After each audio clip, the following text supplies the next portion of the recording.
Hello everyone, today I would like to share with you about the life cycle of tea, the impact to environment and the mitigation. Are you ready? Alright, let's start it. Before we learn about the life cycle of tea, first let me introduce you the type of tea. First is black tea, green tea, white tea, herbal tea, rooibos tea and oolong tea. Next, let's learn about the life cycle of tea. It contains 5 stages and I will explain one by one to you. First stage is raw material. Tea plantation is located at the different geography location according to the suitable group environment of the different teas, except for the rarity of production process. The method of harvesting the leaf is another way to creating variation of this early stage. Picking tea leaf in different season and technique also another way to creating the variation. Second stage of life cycle of tea is called manufacturing. After tea harvesting, those tea must put in the air to lose part of the moisture inside. This process is called withering and fermentation. The disappearance of the water must evaporate orderly from the leaf through the leaf vent. Every part of the cell must lose the part of water to produce the better fermentation. Second step is called tea fiction. Those tea will be fine in pot and the fried tea is usually more fragrant and smell good. The third step is called rolling, which is the processing of the shaping the shape of the tea by manual or machine. Last step is called drying. This step is completely evaporate the water from the tea by baking, pan drying, or arrange the shape to give the full play to the tea fragrance.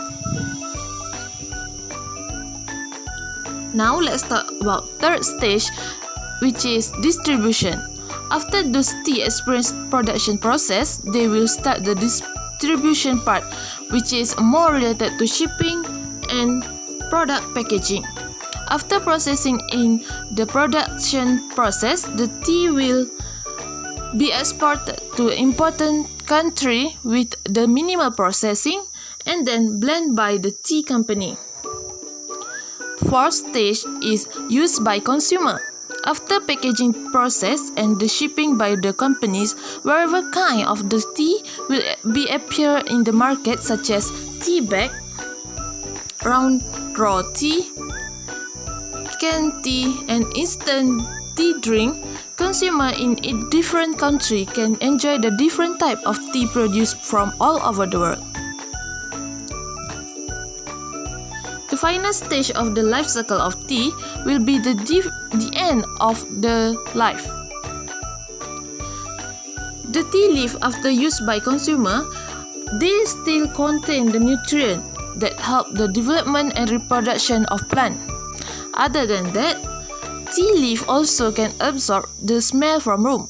The tea leaf contains the tannins which will work to kill bacteria and eliminate the smell from room. For sustainable development, residual tea can be recycled back to the tea plantation and also can use as a compost for gardening. Next, I will share with you about the impact of tea to environment. In order to start tea nursery, soil fumigation is carried out with chemical. Due to it, ozone depleting nature and will producing bromide residue and groundwater pollutant. Tea plantations are established at the expense of natural forests and resulting in the destruction of biodiversity and soil. During the uprooting of vegetation, the soil is loose that will resulting in significant soil erosion. The eroded fertile topsoil will cause algae bloom and eutrophication of water body, which disrupt the aquatic biota. Global warming also will be accelerated, causing more harm to environment than expected. In tea manufacturing process, old machines are commonly which consume a lot of energy and will increase the carbon footprint. It has been reported that withering, drying, grading, and packing tea requires 4 to 18 kilowatt per kg compared to need of 6.3 kilowatt per kg of steel. Therefore, let me share with you some mitigation that will help in making tea cultivation more sustainable. First, using organic formulation. Biofilm biofertilizer (BFBF) is possible to reduce the use of recommended chemical fertilizer by 50% of the nursery stage. The addition of organic inputs increase the efficient use of fertilizer and reduce indirect emission associated with fertilizer production. Sri Lanka has been recorded as the first tea growing country which has totally phased out the use of methyl bromide and thereby earned the ozone-friendly label.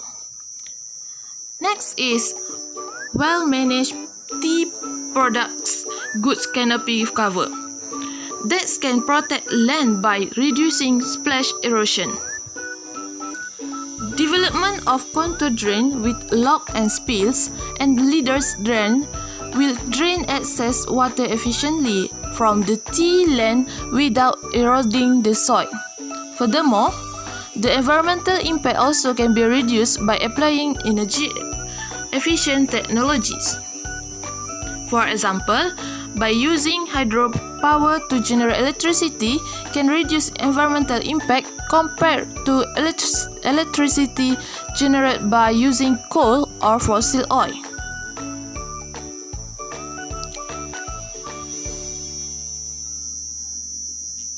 Next is using environmental friendly packaging, which is production of tea in bulk should be promoted as far as possible as it has a much lower environmental impact compared to tea bag. Also, when it is necessary to make tea bag, recyclable material should be used and packing using reusable container or recyclable paper.